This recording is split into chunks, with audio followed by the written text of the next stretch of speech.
So, తల్లిదండ్రులు లేని అనాథగా ఈ అమ్మాయి అంటే అనాథ అంటే వాళ్ళ రాజిరెడ్డి వాళ్ళ తమ్ముడు భీమారెడ్డి దగ్గర పెరిగిందని చెప్తున్నారు గానీ, ఏదేమైనా ఈమె వాళ్ళకి కూడా ఒక భారమే. ఎందుకంటే వీళ్ళిద్దరూ వెళ్ళిపోయారు. కూతుర్ని పెంచాల్సిన భారం వాళ్ళ మీద కూడా పడుండొచ్చు. అలాగే ఈమె చిన్నప్పుడే బాల కార్మికురాలుగా మారిపోయానని చెప్పింది. ఈ మధ్యనే ఆమె లెటరు ఆగస్టులో అనుకుంటా ఆమె రాసిన తండ్రికి రాసిన లెటరు నాన్నకు ప్రేమతో కన్నీటి లేఖ అని ఒక లేఖ రాసింది. అది బాగా వైరల్ కూడా అయింది. అంటే 50 ఏళ్లుగా తండ్రి ఉద్యమంలో ఉన్నాడు. తల్లేమో 98 ఆగస్టు 13న ఎన్కౌంటర్లో చనిపోయింది. సో తల్లిదండ్రుల్ని కోల్పోయి చిన్నప్పుడే ఆమె అనాథగా మారిపోయి బాల కార్మికురాలు పెరిగి నానా కష్టాలు పడి తర్వాత హైదరాబాద్ నగరానికి వచ్చి ఇక్కడ ఉస్మానియా లా కాలేజీలో సీటు సంపాదించి తర్వాత మళ్ళీ తరం తెలంగాణ ఉద్యమంలో భాగమయ్యి తెలంగాణ స్టూడెంట్ ఫ్రంట్లో యాక్టివ్గా పనిచేసి తర్వాత ఉద్యమకారుడు, కవి, రచయిత, దళిత ఇటు విప్లవ శిబిరాల్లో చాలా పేరు ప్రఖ్యాతులు ఉన్న ప్రొఫెసర్ కాసిమ్ని ఆమె పెళ్లి చేసుకుంది. వాళ్ళకిద్దరు పిల్లలు. సో ఆమె అదే రాసింది. నేను ఆమె జీవితం అంతా లేఖలో రిఫ్లెక్ట్ అవుతుంది. ఎన్ని బాధలు పడ్డాను, మీరు వెళ్ళిపోయారు, మీరు వాళ్ళని ఏమీ నిందించట్లేదు ఆమె. వాళ్ళు అలా వెళ్ళిపోవడం వల్ల తానెన్ని బాధలు పడ్డాను, తను తల్లిదండ్రుల్ని ఏ సందర్భంలో ఎలా గుర్తు చేసుకున్నాను, ఎలా కోల్పోయాను అని చెప్పుకుంటుంది. అట్లాగే ఇప్పుడు ఇద్దరు పిల్లలు కూడా తాత ఎలా ఉంటాడమ్మా అని అడుగుతున్నారు. నేను ఒకప్పుడు అలాగే నన్ను పెంచిన వాళ్ళని అడిగేదాన్ని, నాన్న ఎలా ఉంటాడు, అమ్మ ఎలా ఉంటుందని. ఇప్పుడు నా పిల్లలు అడుగుతున్నారు తాత ఎలా ఉంటాడని. వాళ్ళకి ఏం చెప్పాలో నాకు తెలియట్లేదు అని ఆమె రాసింది. దాని తర్వాత ఆమె ఫైనల్గా కోరుకున్నది క్షేమంగా ఉండాలని, తను చివరిసారైన కలవాలని.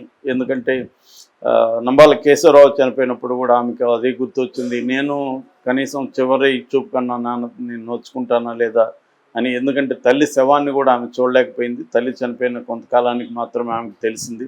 ఒక అనాథ శవంలాగా తల్లి శవాన్ని ఎవరో కాల్చేశారు. సో ఇప్పుడు ఆ భయం ఏమిని తండ్రి విషయంలో కూడా వెంటాడుతుంది. సో ఆయన క్షేమంగా ఉండాలి అనేదే ఆమె కోరుకుంటూ ఆ లెటర్ని ముగించింది. సో ఈ కాంటెక్స్ట్లో ఇప్పుడు ఆయన మిస్ అయ్యాడు అనే వార్తలు వస్తున్నాయి. గతంలో కూడా ఆయన 2007లో కేరళలో అరెస్ట్ అయ్యాడు.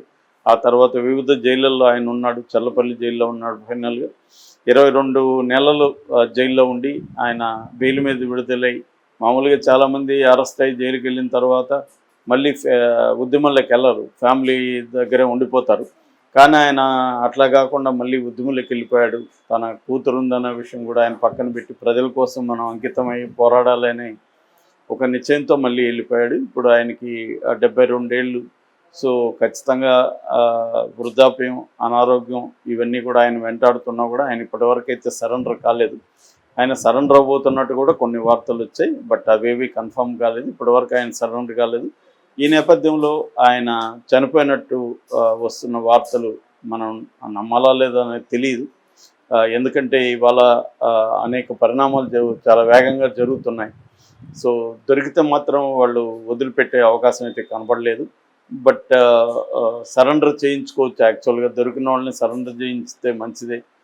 కొంతమంది పోలీస్ ఆఫీసర్లు సీనియర్లు దొరికినప్పుడు సరెండర్ చేయించడం కాకుండా వాళ్ళే సరెండర్ అయ్యింటే ఆయుధాలతో వేరే విషయం. కానీ వాళ్ళు మనకు దొరికినప్పుడు మనం చంపేయాలన్న ఒక ఇదైతే పోలీస్ ఆఫీసర్లో ఉండే అవకాశం ఉంది. అందుకని హిడ్మాది కూడా తేలట్లేదు. హిడ్మా అనారోగ్యం కోసం విజయవాడ వచ్చి హాస్పిటల్లో ఉంటే పట్టుకొని చంపేశారని మావోయిస్ట్ పార్టీ ప్రకటించింది.